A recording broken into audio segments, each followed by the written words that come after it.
Welcome to the Done Deal Show. I'm joined. He's back. It's been a while. The brilliant Ben Jacobs is here with us. How are you, mate? It has been a while, hasn't it? It's great to be back. How are you? I'm good. I'm really good. Glad the season's over. Looking forward to the Euros. Love the transfer window, as you know. So it's exciting times ahead. And I bet you get really busy this time of the year, don't you?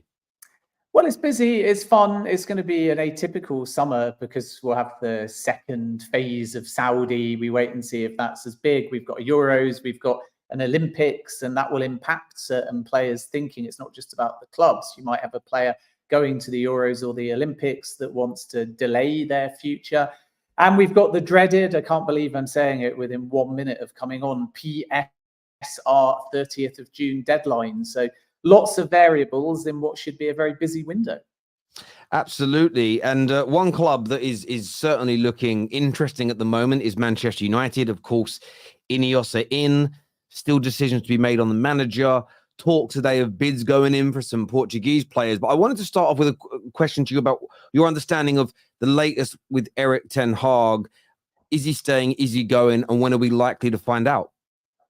Yeah, I think everyone wants clarity, but the review is ongoing, and therefore Manchester United fans have to be patient. I know that an easy he's staying or he's going would be nice, especially for social media. But the reality is this end of season review was planned. And my understanding pretty consistently was always that it would happen, then a determination would be made. And everything Manchester United were doing whilst the season was ongoing was just succession planning. And for those that are unaware, the difference is succession planning is making sure that you've got everything in order in case you need to make a change, but it's not always a clue that you definitively will make a change. So you're running data, you're having internal discussions, you're finding out who might be available on the market, you're getting a list of about 10, even a dozen, but you're not interviewing. And Manchester United will be respectful to Ten Hag if he goes, and they won't have pre-lined anyone up. They'll have just done their due diligence, so there's not managerial limbo. And this is what all well-run clubs do. So the review with Ten Hag, I'm told, is a 4 or 5 day process, and therefore it's coming to its final stages. So clarity is expected sooner rather than later. But Ten Hag, as of this morning, still in the dark. Mauricio Pochettino, you may remember, was in the dark and ended up going. I think most managers feel like if they're going to stay, they have to be told quickly. So there's an urgency to conclude this process. But nothing was set in stone, to my knowledge, before the FA Cup final. And now we're going to have to be patient because this new Manchester United-led era under Sir Jim Ratcliffe is not about scapegoating managers, whether they stay or go. It's not about making cutthroat and rash decisions. And I think we've seen that in the manner in which they've hired everyone so far.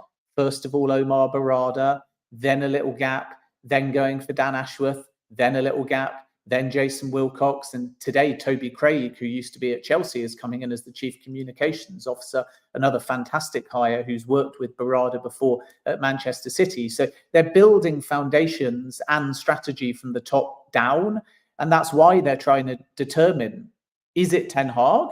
Or actually, if we're building something and it's not even started, then can he benefit from that? And is that different to what Ten Hag has had to deal with before we came in? So all these things are being discussed. And as I reported last week, Jean-Claude Blanc, I'm told, is making the argument as part of a healthy debate that Ten Hag should stay. And Sir Dave Brailsford is putting information forwards that he should go. And that doesn't mean that each of them are at war or at odds. It means as part of a healthy appraisal or review, both sides are being presented. Everybody is having a say. And then they will make a final determination. And as of this morning, we don't yet know. And I don't think there's anything wrong as a journalist with saying we don't yet know, because if Manchester United don't yet know, then I personally think it's irresponsible journalism to start second guessing a decision or hinting at which way the club might be leaning before the review is even complete. But hopefully we'll get clarity soon. And obviously I'll update you when I hear more. What's really interesting for me is what you just said there about Brailsford and Blanc essentially playing devil's advocate, arguing either side. I think because we live in such a polarized world, people interpreted that news when it came out as they're fighting, they're arguing, we're a mess, it's all crazy. Sometimes you don't even have to believe in something, but you can still push that argument because you have to be sure of your decisions. As the host of the Football Terrace, now I'm not making decisions on shows. I sometimes ask questions, not because I believe in the potential outcome of the debate, but I want the debate to be had, if that makes sense. I might ask someone, oh, what do you think about keeping Ten Hag? People say, well, so you're saying you want him? No, it's a question. And I think for me, we live in an era where asking questions is sometimes taken as a statement. So I'm really happy to hear this because I think it's what Man United need. I agree. I think we're building a really good foundation. The announcement today of the new communications officer as well, not going to be focusing on brand content, sponsorships and marketing. It's going to be based around football, which I think for years, people like myself have said that most of our sort of key decision makers at the club have had a mindset more on marketing and business than football, which has always been a problem for me. So I'm really happy to hear that. And we'll find out about Ten Hag when we find out. In terms of the transfers, there's a number of players that we are linked to. What's the latest in relation to Man United? Because we've seen names like Branthwaite, we've seen Olise. Today, there's reports out of Portugal that a bid has gone in for João Neves. What's your understanding of the latest goings on at Manchester United in terms of transfers, Ben?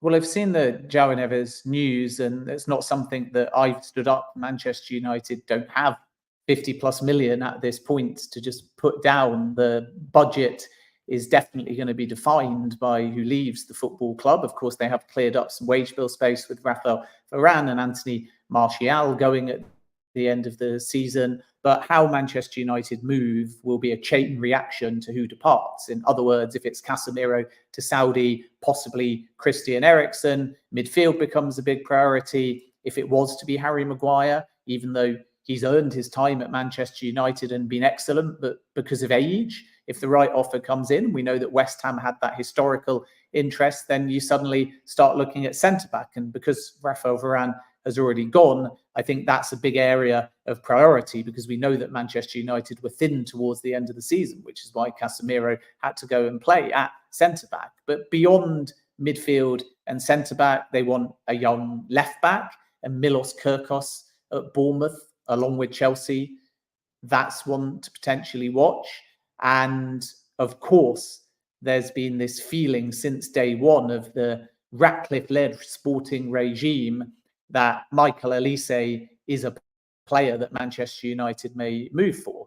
And I think that's accurate to my knowledge in the sense that he was approved by the new sporting-led regime and already on the list under John Murtough and the old regime as well. So that tells you that there's some kind of consensus, if you like, between at top level, the Glazers and Ratcliffe. But the oddity about Olise is that although he is a priority target, he's not necessarily in the number one priority position. So Manchester United may strengthen elsewhere positionally because they feel it's more pressing, and then wait and see whether or not they've got the funds to go in for Olise later in the window.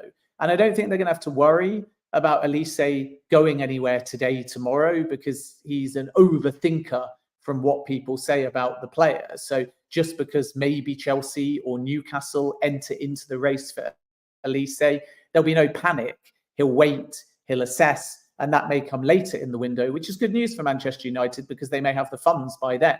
But Olise is going to cost somewhere in the region of 60 to 65 million through a complicated release clause. And I still understand that Manchester United are prioritising some form of more traditional striker, then looking at centre-back. And there is concrete substance to the Jared Branthwaite links, but the price might be prohibitive. And then in midfield, we're going to have to wait and see, depending on moving parts. If they get good money for Casemiro, they may be able to bring in a replacement. And Kiernan Dewsbury-Hall is one name that I've mentioned in the past and is on Manchester United's radar and is cheaper than some of the other names out there. And Brighton are still in the mix for him as well. So it's going to be busy, but the first priority for Manchester United is to make sure that they get enough outgoings money in to not have PSR concerns, and then to free up enough budget to move in the market, because as of now, they're probably only looking at a maximum of 70 or 80 million that they would be comfortable spending without worrying about the financial consequences. Which makes a lot of sense. And Man United, we've at times had a bloated squad. We have for many, many years not gotten rid of players that are either not good enough or didn't want to be there. And it becomes an ongoing problem for whoever the manager is. That's one area where I've always felt sorry for most of our coaches. And I've always looked at the way we've operated as well. You can go back as far as Jose, when he obviously wanted Pogba and Martial to be gone. And that was the board saying, no, you're keeping them. Phil Jones being around. And it isn't that these people are bad individuals or anything along those lines, but it's just managers. You've seen Pep talk about this and Klopp talk about it. They want their squad. They want the players that want to be there and players they want. They don't even like, a lot of managers don't even like injured players being around the training ground for some reason. So I totally understand why that's important for us. On Olise, there's every day you see reports, Chelsea or Man United, Chelsea or Man United. If both go in for him, to say both clubs have got the money, if both go in for him, what's your understanding of Olise's preference? Well, as I say, he's a thinker, so the preference can change based upon the deal. And we know that Chelsea have got the history, but Manchester United and Olise is one to watch, because I think the player likes the idea of going to Old Trafford in theory. But naturally, Chelsea may have a longer term deal, more incentive driven package, and might be able to offer a higher wage too, even though Manchester United, by winning the FA Cup, have got Europa League football. I think the wage structure at United is going to be reined in even more so under Ratcliffe compared to in years gone by, whereas Chelsea are offering the world to players in terms of length and incentives, but the base wage is actually lower. And Tosin, if Chelsea get that over the line, is a good example. You may read reports out there that say Chelsea are offering 150,000 a week or more, and Newcastle are offering closer to 120,000 a week. But my understanding is that Chelsea simply matched Newcastle's offer, but they said it's a longer term contract with security. It's a ton of games because we've got UEFA Europa Conference League, Club World Cup, and the domestic cups. And if you do well, then your wage can rise significantly. And players often back their ability to come in at a relatively modest Premier League wage, albeit by Chelsea standards, which is still incredibly lucrative, but then do well and it skyrockets, whereas Newcastle can't do that. So the terms offered to Olise, if both clubs come in, will be an influencing factor that people are not considering. And there will likely be completely different kinds of packages, unlike the Tosin deal. Chelsea would say to Olise, like they did 12 months ago, it's a long-term contract, at least 5 years. It's heavily incentive driven. It's a big spike if we qualify for Champions League. It's a big spike if you hit your personal goals. It's a big spike if you hit a certain number of appearances. Whereas from Manchester United's point of view, even though they've historically had this increase or decrease based on Champions League football, there's not as much reward-driven stuff because players have walked into Old Trafford and they just expect big money. And Manchester United may not be able to match Chelsea's overall package as a result, because unlike in the old regime, they're trying to move away from this 250k or more a week type wages to half of their senior squad. So Olise, given what he's on at Crystal Palace, even though it increased with his renewal, might not be getting anywhere close to 200k at Manchester United, and therefore may have to be patient if he wants to move there and earn that kind of money. So financially speaking, Chelsea are probably going to be able to present a better package, but I'm told that sentimentally speaking, if it was only down to heart and not head, then Olise would pick Manchester United over Chelsea. That is my understanding. But heart won't be the only consideration. And both clubs have to come in for the player ultimately first. And we're not yet at that scenario. Sounds exciting. I'm already sitting there. I want him as a Man United fan. But Chelsea do Chelsea things in the transfer window. But it does feel like it's going to be... If I take myself out of the equation as a Man United fan, it sounds like it could end up being a really nice transfer battle. And as I said many times, I view the transfer window as the Vatican within Rome. I feel like it's a ring-fenced an event for me away from football, even though it's sort of connected in that way. Viewers, let us know what you think and feel. Remember, any questions you've got for Ben, send them in. Member chats and super chats, we will prioritize. If Ben has information, he'll tell us. If he doesn't, he'll tell us as well. But look, lots going on at Manchester United, as mentioned. I think there's a lot to wait for. Not necessarily the manager, because what I like about the way we're structuring things is that the club are going to be picking the style of play and the players. So you can actually start work on players now. You don't necessarily need the manager in place, which for me is the perfect model. I think it's what's needed in the modern day world. Lots going on over there. Sort of sticking with Chelsea now that they have come up. Obviously, a lot going on there as well. And I wanted to first of all get your opinion on the appointment of Enzo Maresca, because that caught a lot of people off guard. A lot of us felt Poch might go, but nobody was talking about him. How did that come about, in your opinion? And how does the future look for Chelsea with him at the helm? Well, I think from day one, Enzo Maresca was on the Chelsea shortlist, so there was no real surprise that they moved for him. And even though we heard a lot of smoke about Ruben Amorim, Chelsea never approached him in this process. So there was no talks with Amorim. Xavi leaving Barcelona didn't change anything.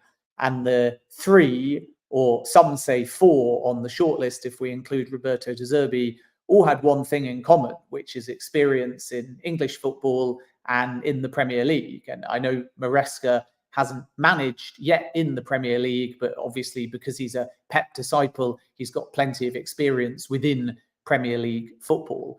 And Chelsea were looking for a young, by coaching standards, progressive, dynamic coach that is very heavy on possession.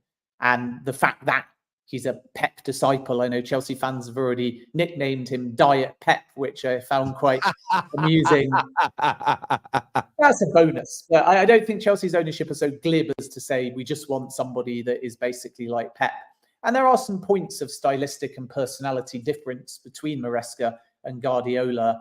And from Maresca's point of view, he's obsessed with that Cruyffian philosophy. So Chelsea are going to get quite a forthright coach who prioritizes one-on-one management, whereas Pochettino was quite collective and inclusive to the group. So on day one, Pochettino threw a barbecue for everyone to get to know them, to set the tone, and that was for non-playing staff. Whereas Maresca wants one-on-one meetings and he wants to really get into the in-depth tactical talk with players from youth all the way up to first team. So even before he got the Chelsea job, his thirst for knowledge was something that stood out. He was on holiday in Marbella. He'd watched a bunch of Chelsea games. So by the time he spoke face-to-face with the sporting directors, Lawrence Stewart and Paul Winstanley, they were blown away by his knowledge of the club and his plan going forwards. And that was one of the reasons why he became a standout candidate. Thomas Frank was the other one that came close, and Kieran McKenna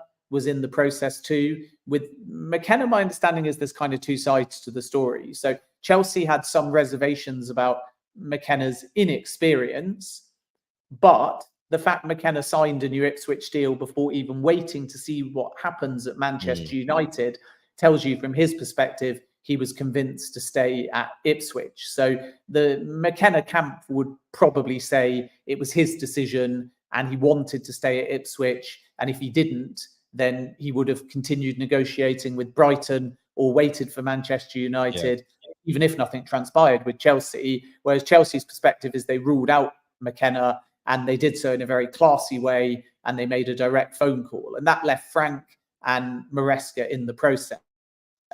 And Frank can feel a bit hard done by because he lost out due to the fact that his style was seen as less possession-based and more defensive. But ultimately, if Frank was given Chelsea's tools, you would expect him to have more possession and you would expect him to play a more attacking style. So it's kind of hard to project Frank at Chelsea. It certainly, Sorry, go ahead. No, I was going to say it is because Thomas Frank, I feel, has done this thing where I think he would want to play more possession-based football, more attractive football, because Brentford do that at times. But he has a philosophy of, well, if I'm going up against a team that's better on the ball than me and got better players, I'm going to be a little bit more pragmatic. I'm going to be a little bit more calculated, and he'll sit back and he'll absorb a little bit more. So that there is a thought process of, well, you don't have an out and out philosophy that you never yield from, where Enzo feels very much, I'm going to play a bit like Big Ange. I'm going to play this way no matter who's available, no matter what's going on at the club. And this does seem to be a bit of a toss up amongst fans, clubs, football people at large to what they prefer. Someone that's a bit more malleable or someone that is just very stringent in how they play. Yeah, I think it's also about a fit in Chelsea's model, and it's difficult sometimes when you're hiring somebody that has played a defined style in a very unique model like Frank, that's data driven and has had key players out like Ivan Toney to tell exactly how they transition. So Frank scored very highly on personality and on football philosophy, but less so in terms of the possession-based game and compared to Maresca. So not entirely and not taken in isolation, but comparative to Maresca, was seen as more defensive. But the other thing as well is just with Maresca, Chelsea feel that not only did he overperform at Leicester, and I know that might sound strange to some because Leicester were favourites to go straight back up into the Premier League, but he overperformed stylistically and in terms of the marginal gains that he got out of certain players. And also they felt that at Leicester, from their due diligence, the style Maresca plays was a culture shock to a bunch of relegated players and new signings with championship pedigree, and some of them experienced in the Premier League. But that style was different. And Chelsea's hierarchy, from their due diligence, believed that the Leicester squad bought in pre-season, and several weeks in, they reflected a clear identity, more so than Frank and Brentford. And that was a factor. And it may sound strange because 4-3-3 is not a difficult system to get to grips with. But what you have to understand about Maresca's 4-3-3 is when teams attack, it's much more of a 3-2-5. So you have a goalkeeper who's arguably the most important player on the field and will come out his box and will join the back line. Then you have centre-backs who have to push further forwards and be quick. And Leicester centre-backs were not that fast, but Chelsea's are, especially for Fofana and Tosin, who's likely to come in. So that will help. Then the fullbacks are inverted, which will be interesting for Reece James in particular, and good news for Marc Cucurella, who was inverted under Mauricio Pochettino and was excellent playing in that role in the last 6 or 7 games of the season. Then your number 6s have to be quick passers and progressive where possible, and that should get the best out of Moises Caicedo and Enzo Fernandez. And then your number 8s are gung-ho. They need attacking output. And Kiernan Dewsbury-Hall at Leicester in midfield was excellent all season, with double figures in goals and assists, which is obviously why he's in demand this summer. And then the other interesting point about the tactics is when you take those players, there's not much more room in midfield if you're going to play Enzo Fernandez, Moises Caicedo in a 4-3-3. So then does Cole Palmer play behind the striker, or does he go wide right? And if Palmer did play behind the striker, then Christopher Nkunku could go wide right, lead the line. But then what about Nicholas Jackson? And it's difficult for Chelsea fans, I think, to put in a perfect 11 in a 4-3-3. Yeah. Because the front line is slightly better suited on paper to that 4-2-3-1. And that is also because whereas Mauricio Pochettino may have been flexible and said, should a new striker come in, and we might speak about that for Chelsea in a moment, Nicholas Jackson could go as a wide forward, Cole Palmer could play as a wide forward, and Nkunku could play as a wide forward. Maresca is obsessed with wingers, which is good news for Mykhailo Mudryk. It's good news for Olise or Summerville if they end up joining Chelsea. But I don't see him playing a 4-3-3 with wide forwards. So the welcome headache is going to be fitting everyone into a 4-3-3. And it will be interesting to see how he does that, because you know that Palmer's an automatic name on the team sheet. You would presume that Nkunku is also one. But as soon as you name those two, if you sign a flagship striker to lead the line, then somebody's going to be playing out of position. Yeah, I totally agree. I think that we've had a lot of conversations with Chelsea fans who, when you try and ask them and press them around who do you think will play, it's difficult. One of the reasons why I think Man United could sign Olise is where if they go for a 4-3-3 and Palmer's pushed out to the right, Olise's walks into the Man United team, in my opinion, where he maybe doesn't at Chelsea. And I think all these things are great considerations. On the transfers, there's a few to talk about when it comes to Chelsea. First one I actually wanted to ask you about was we had a super chat about it, is Ben Summerville to Chelsea. What's your understanding regarding this potential deal? Yeah, I presume that means Ben, Summerville to Chelsea. Yes. Summerville, because I'm not aware of a Ben Summerville, half me, half Crescencio Summerville. Not a good combination, although I was actually quite a good left winger for Oadby Owls in my day, until more physical people started shrugging me off the ball and I gave up and took up table tennis, which probably won't surprise any of the chat. But anyway, with Crescencio Summerville, about half the price of Michael Olise. And because Leeds didn't get promoted, there's a real window of opportunity there. And I think we're going to see a domino effect with the clubs that are looking at Olise pivoting to Summerville, either due to cost or the fact that Olise can only join one club.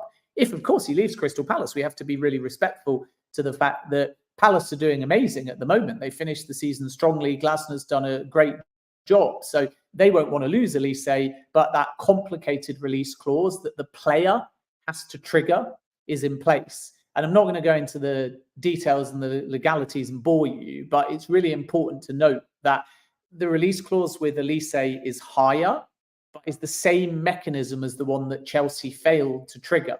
And they failed to trigger that because it's not something the club can do going to the other club, Palace in this case. It has to be Olise that triggers it.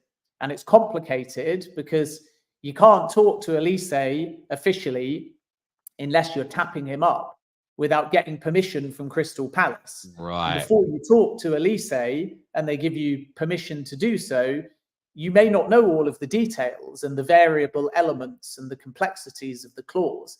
And this is the problem that Chelsea ran into when they thought they triggered the old clause. Crystal Palace said, you can't possibly do that or know these details unless you've spoken to Olise. That's tapping up. And obviously Chelsea backed off. They deny they tapped up the player, but they backed off and Olise ended up signing a new deal. Summerville is easier. There's no formal release clause, but there's an acceptance from Leeds' part that they will listen to offers. And Leeds need to generate money because they're not back in the Premier League. So I expect Summerville to be available for somewhere in the region of 30 to 35 million. And Chelsea are one of the clubs looking. I think Manchester United could come into that conversation, even though they've not progressed anything definitively at this stage, but much cheaper. So if it's a balancing act financially, or they feel they're not going to get Olise, then they will enter into that conversation. And I would keep an eye on Newcastle as well, who are vaguely in the mix for Olise, but can't afford to pay the 60, 65 million at this stage. And again, Summerville is a budget option, and there'll be clubs looking to take advantage of the fact that Leeds didn't get promoted. Yes, absolutely. A very talented player. Lots going on around that. Liverpool as well, by the way, we should add, as I've reported many times, another one in the mix for Summerville. Yes. I've seen their name linked to him as well. On Chelsea as well, I know that you've also mentioned on Substack around Kerkez as well, the left back at Bournemouth could also be under consideration for them. Yeah, I think we're going to have a mad rush for young, talented left backs. Milos Kerkez is open to a move, even though he's not been at Bournemouth that long. He's only at this point been discussed internally and scouted, which doesn't mean a great deal. Clubs scout thousands of players. Scouting doesn't equal interest. It just equals due diligence. And I'll repeat that like a broken record throughout the summer.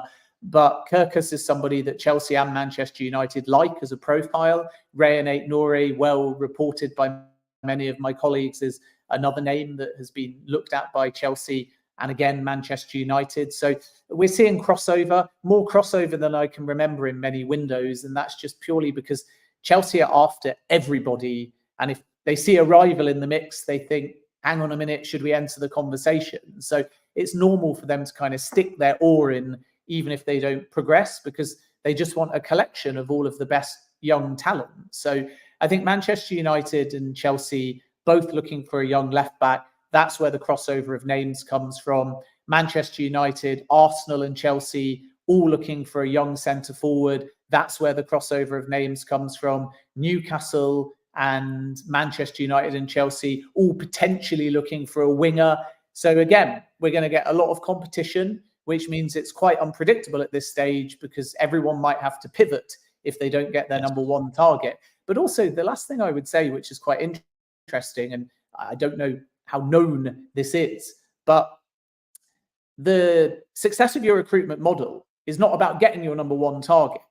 It's about having 5 or 6 deep targets, all of which can succeed. So clubs don't look at missing out on their top choice, even though it's just obvious from how they move who they chose to pick first, at least if it finds its way into the public domain. But if they get their number 2, their number 3, their number 4, they never bill it that way. Because you can't be going to a player and saying, look, we might come for you, but you're 3rd on our list, you're 4th on the list. So you spin the plates where the players feel you're giving them an honest and consistent narrative. You're not over-promising, but you're also trying to make it clear to everyone that you're an honest club, that you're a genuine club, that if you don't move, there's no bad blood.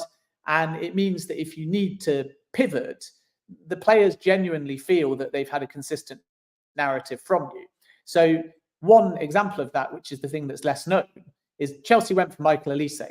We know that because it played out very publicly. So we can definitely say that he was higher on the list than Cole Palmer. But Cole Palmer was not the number 2 at Chelsea or the number 3 at Chelsea. He was 4th on Chelsea's list of possibilities. The others were kept secret. They then went for Palmer. But because Joe Shields has such a good relationship with Palmer, Palmer didn't feel like he was a backup. Palmer felt like he was a priority. But of course, he knew that they tried for Olise, and he knew he wouldn't be at the football club in that window if they'd have got Olise. But he still joined Chelsea. Why? Yeah. Because Joe Shields maintained the relationship. He was honest with the player, and the opportunity was too good to turn down. So now everyone lauds Chelsea because they got Palmer. But obviously, that's a rewriting of the fact that they wanted Olise. But that's good recruitment. It doesn't mean that they failed. It doesn't mean they missed out on other times. Yeah, absolutely. Which is why I always say to fans, oh, my team's been linked to 4 strikers. Nobody knows what's going on. It's probably because your club is speaking to 4 strikers, because you have to have, I mean, it's not even about missing out on someone because another club gets him. A player could be in training, and I remember it famously happening because it was caught on video with Ruud van Nistelrooy. Jumped up for a header in training, lands, and he ruptures his cruciate ligament. If you're doing no other due diligence on no other players, you're left flat-footed, and then you're in trouble as a club. So, yeah, I absolutely understand that. Striker-wise at Chelsea, Victor Osimhen seems to be... Osimhen is a deal that a lot of Chelsea fans were encouraged by, but it seems that is absolutely dead in the water. Is that your understanding? Well, I don't think it ever started. So I've been consistent in my information that even though we heard these reports in Italy, and I respect my colleagues, of course, that something had started, Chelsea hadn't reached out to Napoli about Osimhen. And therefore, logically, they hadn't reached out about a swap deal between Lukaku and Osimhen. And I think that the trigger for that story came from the impending arrival of Giovanni Manna, the new sporting director at Napoli, who's joined from Juventus, who has, during his time at Juventus, been obsessed with Lukaku. And you may remember 12 months ago, before he joined Roma, it went into Juventus and finally Roma for Lukaku. Then you have Antonio Conte. So Napoli are serious about Lukaku. That part is correct to my understanding. And Chelsea want 45 million euros, which is this 38 million pound clause that they've agreed to sell him for. And we wait and see if anything progresses. And I think that people put 2 and 2 together, maybe because intermediaries were involved in digging around, and assume that Chelsea might leverage Lukaku to try and get Osimhen. But they never actually started any negotiations for Osimhen. And at the moment, they don't plan to. They're looking in a different direction. And part of that, I think, is also the trust in Nicholas Jackson. He scored more goals than Didier Drogba did in his first season at Chelsea. And then when you add Cole Palmer's goals and the fact that a fit Christopher Nkunku will surely get into double figures, goals were not a problem for Chelsea last season. Conceding was the issue. A Premier League club record 63, I think it was. So they trust what they've got, and that will likely mean they pivot to a younger striker on way less wages. because the Osimhen total cost is 100+ million release clause, which Napoli are demanding is paid, plus 250k a week, plus agent fees. Whereas there's other forwards out there that are a bit younger than Osimhen, can grow into a price tag, will be half the wage, and have less agent fees. And this is where Chelsea are serious about Benjamin Sesko, and Arsenal are pushing, and those are the two to watch. And those are the clubs that really have been all in on Sesko since he was at Salzburg, let alone Leipzig. And then Manchester United, PSG, staying at Leipzig, all still possibilities as well. It's quite an open race. But Chelsea are serious about Sesko. And Evan Ferguson, as I reported months ago, and it's still the case, is another name appreciated. And he's not had the greatest of seasons, but that might mean he's available for a little bit cheaper on the market. And again, even if you paid a bigger number for Ferguson, and it will be a bigger number than Sesko, who's got this variable release clause that's currently at around 55 million. So it's gone up by about 10 million. But Ferguson will be more than that. I don't think he'll be 100 million anymore, but it'll be more than 55 million. But the wages, again, half Osimhen. Sesko's wages, half Osimhen. So there's value. And Todd Bowley confirmed something that I've said many times before, but he said it on record now, that Chelsea view these young talents as investments, not expenses, even if they're paying astronomical transfer fees, because they believe that they will grow into the price tag. And there's instances of Chelsea players that they've bought already that they don't want to sell, that they've had offers for more than they've paid for. Now, when we talk about investment, you can't only look at the transfer fee. You've got to look at the wage, the agent fee, any other costs whilst they stay at the club. Otherwise, you could still lose money, even if you get more than you've paid. But that's what Chelsea feel, that if they sign a Sesko, if they sign an Evan Ferguson, if it works, they grow into and above their price tag and they stay at the club for many years. If it doesn't work, you sell them and you still make a profit and you invest that back into your model. And that's kind of the Red Bull Group mentality.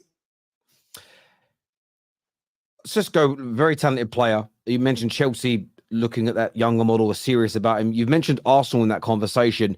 You read multiple reports every day.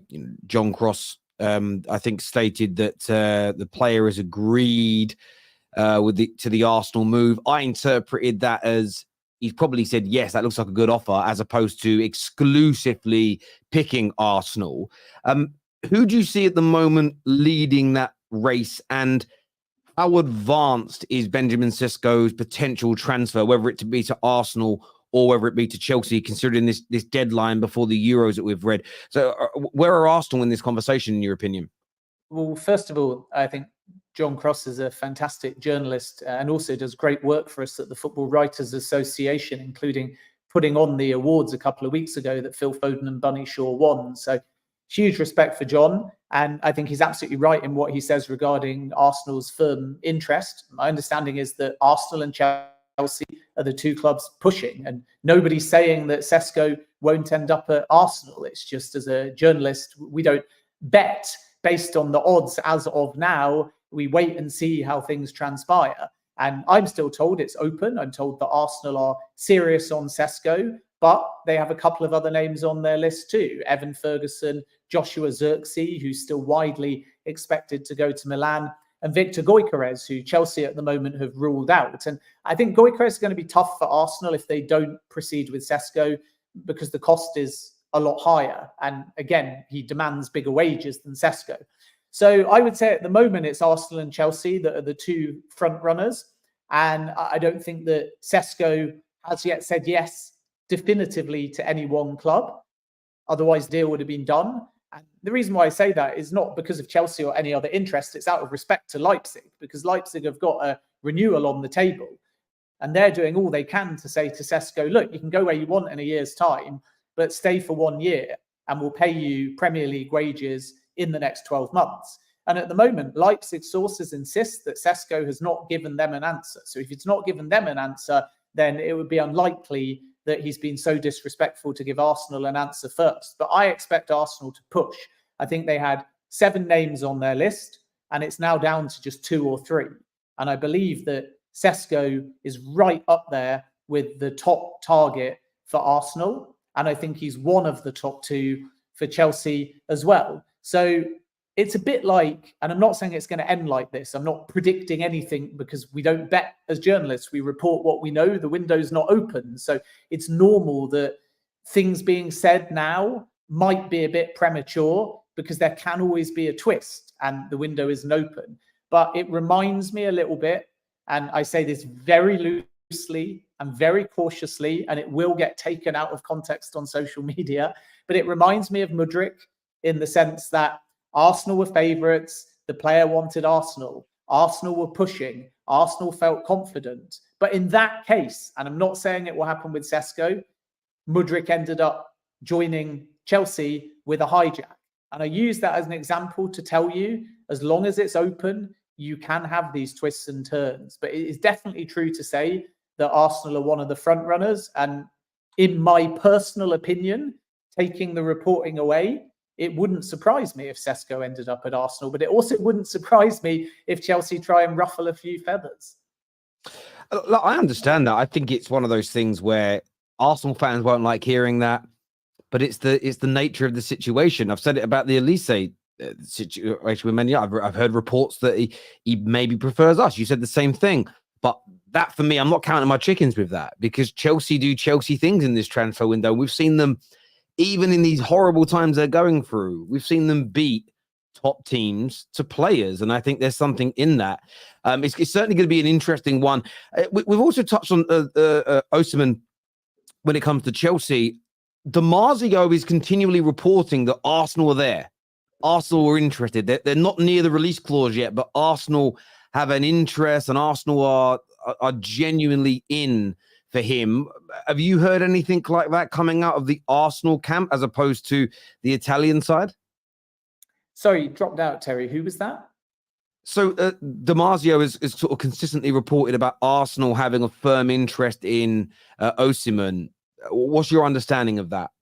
Yeah, the cost of Osimhen has always been said by Arsenal sources to be prohibitive. So it will be surprising. And again, if they got Sesko, then that would be that, you would presume, and they will want to consider the future of Eddie Nketiah, who is still liked by both Crystal Palace and Wolves. And Fulham might even be in the market now for a striker because it didn't work out with Amanda Broja, but Rodrigo Muniz obviously did excellent when Broja joined. They would still like to add some goals. So I don't see Arsenal signing two flagship forwards. I do see them getting rid of Nketiah at the right number. So logically, if they get Sesko, like the chat seems to think they will, then that would mean that they would put their investment elsewhere into midfield, into potentially a young defender. But it won't be Sesko and Osimhen. It's not going to be that kind of window. And I'm not aware of anything at this point direct between Arsenal and Napoli. You always have intermediaries, you always have whispers, you always sound out the deal. But Arsenal have to think about finances. And they don't want to, for example, trigger the Bruno Guimarães clause because it's too expensive. And they also first need to see what kind of midfielder they want. Because even though Rice is very flexible, if Rice is defined on paper as a number 8, they'll move for a number 6. If Rice is defined as a number 6, they'll move for a number 8. There's a lot of moving parts. But if Arsenal are not going to trigger a release clause for Bruno Guimarães and instead go a little bit cheaper potentially for a player like Martin Zubimendi, who loves it at Sociedad, but if they can persuade him to leave, then that's more cost effective, fee-wise, agent fee-wise, wage-wise, and there is a release clause there. So if they're not going to think about Guimarães' release clause, then it would be very strange strategically to say, but we're going to pay over 100 million for Victor Osimhen, 250k a week, and the agent fees. So again, I don't like to shout down others' reporting because I know all of these colleagues work very hard and source all of their work very well. And we all try and go to all sides. So if Marzio thinks Arsenal, then I respect that. And I would never shut the door or categorically shout down a colleague. But I'm not aware of anything direct at the moment between Arsenal and Osimhen. I'm not saying that can't change, but I think that Sesko has concrete contact.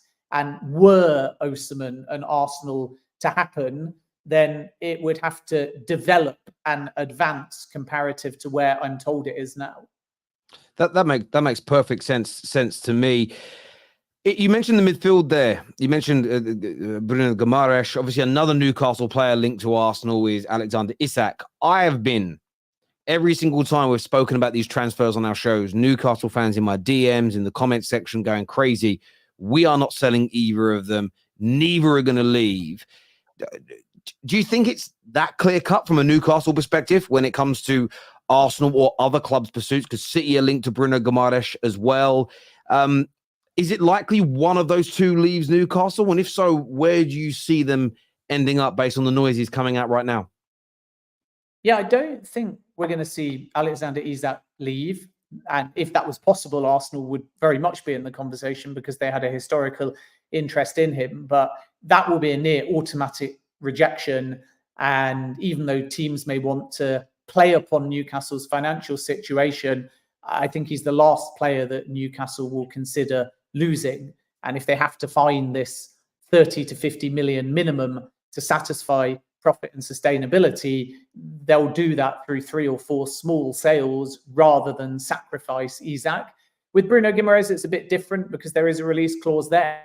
So it's out of Newcastle's control if somebody chooses to trigger it. And with the whole Lucas Paqueta gambling breaches and the knock-on effect of that being that Manchester City are not expected to move, we still have to wait and see what kind of punishment he gets and what his future is at West Ham because of that. But that, coupled with the release clause, means that Manchester City still have a realistic possibility of trying something, whether triggering the release clause or offering something in and around it. So we can't rule out a Bruno exit. And Newcastle will say what you expect them to say on record, which is essentially that they don't want to lose either. And people hear their manager say that and think, great, well, that's that. And I don't blame Newcastle fans for taking that position. But what else is the manager supposed to say? But the reality is that if Newcastle were to lose Guimarães, because hypothetically the clause was triggered and the player wanted to move and it was taken out of their hands, then it wouldn't be as big a disaster comparative to Isak.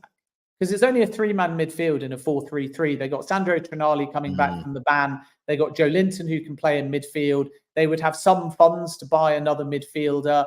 And in addition to that, you got players like Sean Longstaff, Elliot Anderson, Lewis Miley. There's plenty in that midfield. Whereas you lose Isak and Callum Wilson is maybe only got another season at Newcastle. He could even depart this summer as well. And you're thin. And you either have to move Anthony Gordon central. I think he would relish that role, but he might not get the 20-plus goals that Alexander Isak got last season.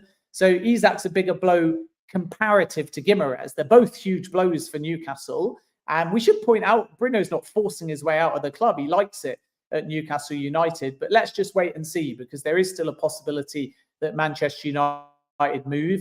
Arsenal are only going to move if the price drops significantly. They're not going to trigger the clause, according to my information. And PSG are not negotiating for Guimarães, even though we keep hearing links at this stage. So it's looking like Manchester City or nothing. I was told that Al Hilal might make an audacious effort as well to trigger the clause, but I don't think that Bruno Guimarães wants to go there. And then just because we're kind of vaguely on Man City, Kevin De Bruyne, very interesting one. Keep an eye on Saudi Arabia. I've reported this time and time again over the last 6 or 7 months. Of course, Man City want him to stay, but don't be surprised this summer, not next summer, if Saudi Arabia try, because they've already been pushing on the De Bruyne side. They'll be patient if they need to, like Mo Salah, and wait until 2025, but don't be at all shocked if something concrete, whether he stays or goes, something concrete lands on Manchester City's doorstep regarding Kevin De Bruyne and Saudi Arabia.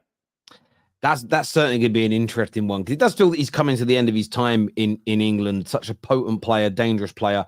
I'll be very glad to see the back of him, to be honest. as a Man United fan, absolutely. Yeah, the Bruno Guimarães one is very, very interesting indeed. This we've already had this question. It says, Ben, how likely is Bruno G to City in your opinion? What percentage would you put on it as of now? Not to put you on the spot, but to put you on the spot. Yeah, it's not that we don't answer these questions as journalists, and I know it appears that we sort of sit on the fence at times. It's just that if you want a percentage, then go to a bookie and get yourself odds. But percentage-wise, it can change every single day. So you have to back up your reporting based on sources that you trust and sources you put scrutiny on. So I'm not going to put a percentage on it other than say, if Manchester City trigger the Bruno clause, I would be relatively certain that Bruno would say, great, I'm going to join Man City. I would be shocked if there was a scenario where the clause was triggered, it was out of Newcastle's control. I'd be shocked if Bruno then said, no, I want to reject that and stay at Newcastle United. But in terms of how likely is it that they're going to trigger the clause? Well, I think it's more likely they would come in around the clause and use the clause as a yardstick. And I also think there's a likelihood, even though maybe Newcastle fans think once the clause expires, because remember, the last week in June, it's gone. And I think Newcastle fans feel like this is about nervously waiting between now and when the clause expires. And then if nobody's triggered the clause saying he's a Newcastle player, I'm not so sure. I think that clubs will wait until the clause expires or around the time it's expiring, and then put pressure on Newcastle's financial situation with an offer more like 80, 85 million below the clause, and see whether Newcastle are forced to sell because of their financial situation. So I don't think this will necessarily be clause or nothing, although naturally you would expect Newcastle to start with that position now because they're in a position of strength due to the fact that the window's not even open and the clause exists.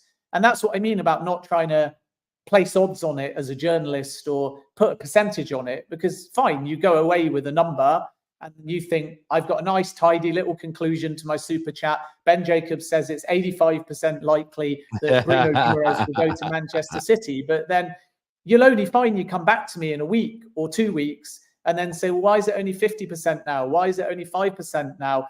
And in the end, I'm not doing a service to you as a journalist by being responsible. I'm giving you a number plucked out of thin air based on a bunch of variables. So right now, Newcastle will be pushing this line. We're in a strong position because the window's not open and the clause exists. So it's clause or nothing.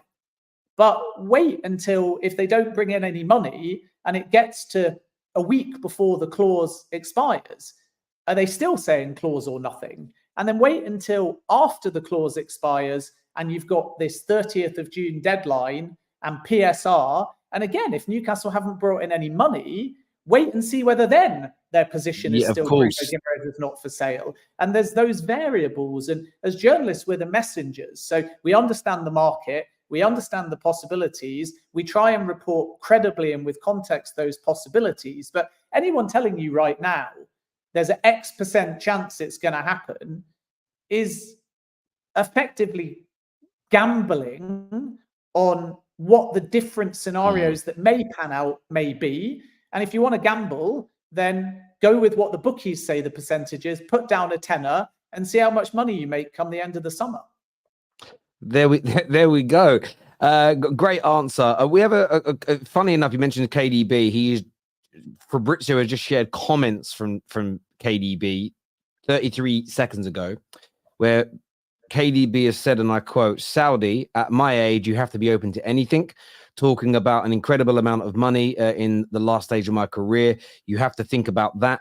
For my wife, an exotic adventure is okay. I have to think about my future." That sounds like he could be going Saudi. Like when that's very much. I'm at City, but I might not be able to say no. So it's mad. You said that, and then that comment literally came out on the internet 33 seconds later. It's crazy. Yeah, I mean, my understanding on Kevin De Bruyne is, as I've reported for months, which is that Saudi will make an offer, and the offer will have to be 100 million or more, and that De Bruyne will then seriously consider it. But the beauty for De Bruyne is he can stay one more season and still go to Saudi like Mo Salah in 2025. So this is the thing to get to grips with regarding the Saudi project. It's patient, and they will want a marquee signing that is unlikely to be Mo Salah, because the expectation is that he's now going to stay at Liverpool for one more year. So that, on paper, leaves De Bruyne as the top target. In terms of real star power, yeah, there's Casemiro, there's Rafa Varane, there's Ederson, there's possibly Alisson Becker, although Liverpool want to keep him. So there's lots of different names, elite names. I mean, Saudi would have taken Luka Modric, but we all know that he's going to stay at Real Madrid. Yeah. So do you think Casemiro could go? Try. Do you think Casemiro could go? Many times the Saudis will try for Casemiro, just not at the numbers that are being reported. This isn't a 110 million euros payday for Manchester United. The Saudi fees are always lower than expected. The wages are sky high, but the fees are always lower than are usually reported. Yeah. And we're not getting 90 million for him. 90. When I saw that 90 million report, I thought, bloody hell, no way. I think you're looking at 30 million euros, I was told, as a base, plus bonuses that may near double the package. So 50 or 60 million euros total, 30 million guaranteed for Casemiro, which is decent business in my view for Manchester United. It gets him off the wage bill as well. So that could be one to watch. Al Nassr, Al Hilal are two clubs that I would keep an eye on. And again, the Saudi strategy, and I think we need to be very clear on this, is that there's a list of about 20 elite names, really elite names. And if they get 5 or 6 of them, they see that as a successful window. And then there's a secondary list of really top footballers, but, you know, not your Modric's, your De Bruyne's, your Damari Grays, and other names that have played in the Premier League. I only mentioned Gray because he went to Al Ittifaq 12 months ago, and that's no disrespect to players like that. I just mean they're not your real tier one, have won Champions Leagues or have been world class, etc. So last summer, it was about bringing in close to 100 names and 20 elite names. But because some of the teams have got their quotas filled and are quite happy at the moment, they won't need as many. So 12 months ago, 100 names, 20 elite names. This summer, 5 or 6 elite names, 25 to 35 foreigners. And the big change is that you can now have 10 foreigners instead of 8, but 2 of the 10 have to be 21 years of age or younger. So we're also going to see a different approach to recruitment, and that will potentially include younger players either being signed or being loaned. So Saudi's going to make a splash, but not to the same volume as 12 months ago. Makes perfect sense. A question here, Ben, is there any chance of Eze to Spurs? It's possible. I think Eze is a name in the market that Tottenham have looked at. I think that they will also be looking for a traditional striker because they never really replaced Harry Kane. Santi Jimenez is one of the names on their list. Jonathan David was an old target under Fabio Paratici, although there's no indication that they're moving for him now. And Eze and Chelsea, another one. Again, we spoke before about how Chelsea stick their all in. But remember, we have to be really respectful to Crystal Palace here for 2 reasons. One, because they're in great form under Glasner. And 2, they won't want to be losing Eze and Olise and Gay and others all in one window. But the other thing is that John Textor, as you may have seen, is looking to sell his roughly 45% stake in Crystal Palace. And that means that if he succeeds, and it's not an overnight thing, but if he succeeds, potentially with a view even to exploring Everton, as he said on record, then Palace are going to have a big new investment. And whoever comes in is going to have a different perspective again about outgoings and what they're prepared to sanction. Now, it may be that the business comes before the sale and any subsequent new partner. Yeah. But it still might stagnate and mean that Palace want to delay because Steve Parish is aware that if Textor's selling, then you want to keep all of your assets, and that gets you the most money from Textor's point of view for his shares. If there's a mass exodus at Palace, then it doesn't back Glasner. It makes it harder for Textor to get out. That might have a knock-on effect for Everton. So takeovers take longer than transfers. So you'd expect that the window will be shut before anything is finalised. But if anything's brewing in the background, it could still affect Crystal Palace's mentality. And they will not want to lose all of these star names. The same with Mateta as well. Yeah, there's interest, but of course Palace don't want to lose him. So once they get one money-wise, which could be Olise because there's the clause, then they might shut up shop and say, I'm sorry, but unless our players have got clauses, then you have to walk away because we're Crystal Palace, we're doing well, we've got a great manager, and you're setting our entire project back if we just sanction all of these sales. So Palace are not quite like Brighton. When Brighton see the right offer and it suits all parties, they become a selling club. I don't think that Textor at the moment and Steve Parish see it that way, especially not with Leicester in charge. That makes sense. Final super chat here. It says no other goalkeepers for Chelsea. We saw that report yesterday that they're going to stick with what they've got. Is that your understanding as well? Not necessarily. I mean, my understanding is that at interview, Maresca, as I reported at the time, praised both Sanchez and Petrovic, and you would expect that. And we know, as we spoke about earlier in the show, that there's a set system that Maresca plays and the goalkeeper is very important. And arguably, Sanchez is a bit more suited to the Maresca type system compared to Petrovic. But Petrovic is ultimately young. So Maresca wants to give his goalkeepers a fair chance. There's no automatic, any of them are out. It's not true suggestions that Sanchez has been put on the market. I think Chelsea fans presume, or before Maresca, that under Pochettino, Petrovic would become the number one. Sanchez's future was in doubt. But my understanding is that Maresca is going to give both goalkeepers a strong chance to show what they can do. However, Chelsea are looking in the market at goalkeeper options because you're never going to keep all your goalkeepers happy. What does Petrovic think if Sanchez becomes number one? You've got Kepa to resolve and likely sell. And if that happens, then they may choose another goalkeeper too. Gargar Slonina has been at Upam, and I would expect him to be loaned out rather than come into the squad next season. But they are looking at one or two. Jorgensen, Trafford. Some have suggested Ramsdale, although nothing has advanced at that point. And Mamashvili. And Jorgensen and Mamashvili are two goalkeepers that Newcastle are very serious about as well. Maybe even more so, actually, than Ramsdale, again, despite suggestions. Yeah. So I think it's a situation that may develop throughout a long window. The default position will be that Maresca doesn't see it as urgent to find a new goalkeeper. But as he starts to embed his style and system in a long window, let's wait and see. I still wouldn't be completely dumbfounded if at some point in the window, Chelsea do add another goalkeeper. Mm-hmm.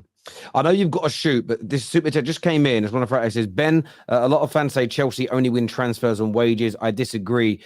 But when you want to get your insight into what attracts players to Chelsea's project. I mean, that's probably a really long answer. We don't have time to go through it, or it literally just came through. But it isn't true that players are only going to Chelsea because of long contracts and money, surely.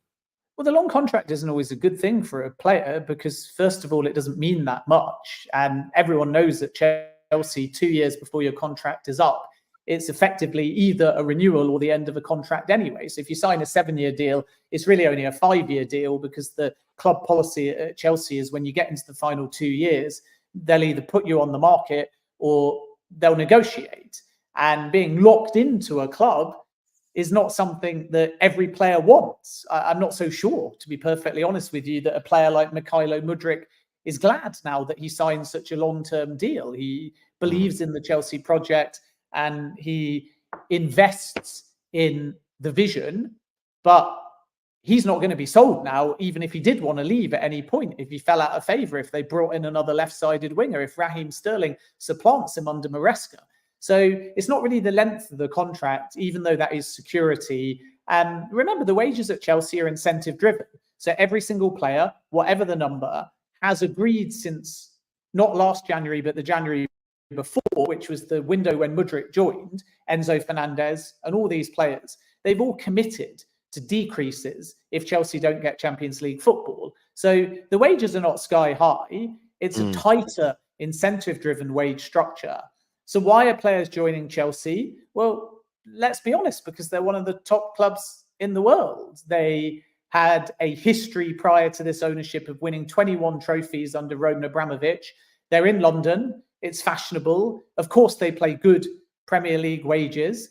All of these things. And a player like Tosin, for example, who was at Fulham, maybe he just wants to live where he's living and not have to move. And maybe that's a deciding factor compared to going to Newcastle. So it's never one thing. Some players are money driven. Some players want to play in Europe regularly. Some players think they'll win trophies at clubs like Chelsea or Arsenal, but it doesn't always work out because Chelsea didn't win any trophies. Arsenal didn't win any trophies. So it's funny because you get a loyal kind of player at times. Like Jamie Vardy could have gone to Arsenal, but he stayed at Leicester and he won the Premier League. And N'Golo Kante won the Premier League, but then left for Chelsea because he wanted to live in London. But as we saw when he joined and he was still driving his little Mini Cooper, money was not a factor for him. It was about prestige. It was about growing his personal brand. It was what was right for his family. James Maddison wanted to go early to Spurs because his wife was pregnant with twins and he wanted to be in London, not that far away from Leicester. He wanted it sorted quickly because he realized that the priority was about his wife giving birth. Harry Kane wanted to go to Bayern if he was going to move before the season started because he didn't want it to drag on. So it's never one reason why a player picks a particular club. Footballers are ultimately human beings.